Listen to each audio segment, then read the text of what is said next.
నీ ఆవరణములో ఒక దినము గడుపుట 1000 దినముల కంటే శ్రేష్టము. కీర్తనలు 84:10. దేవుని ఆవరణంలో గడిపేవారు, ఆయన కట్టడలు విధులు పాటించువారు 1000 తరముల వరకు వర్ధిల్లుతారు. మట్టి శరీరాన్ని విడిచి మహిమ శరీరాన్ని దాల్చి పునరుత్థాన బలమును పొందుకుంటారు. దావీదు చిరకాలము యెహోవా మందిరములో నేను నివాసము చేసేదను అని కోరుకున్నాడు. నీవు దేవుని ఆవరణములో ఆయన సన్నిధిలో గడుపుటకు ఇష్టపడినచో నీవు చిరకాలము పరలోక ఆలయములో వసించే భాగ్యాన్ని దేవుడు నీకు అనుగ్రహిస్తాడు. అందరికన్నా దేవుని ఎక్కువగా ప్రేమించాలి. ఆయన సన్నిధిని కోరుకోవాలి. పాపము, శాపము మరియు చీకటి లయమైపోతుంది.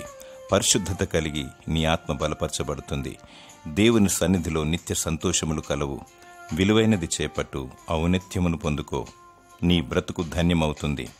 దేవుని సన్నిధి నీకు పెన్నిది. దేవుడు తన సన్నిధి కాంతి నీకు అనుగ్రహించి వర్ధిల్ల చేయునుగాక. ఆమేన్.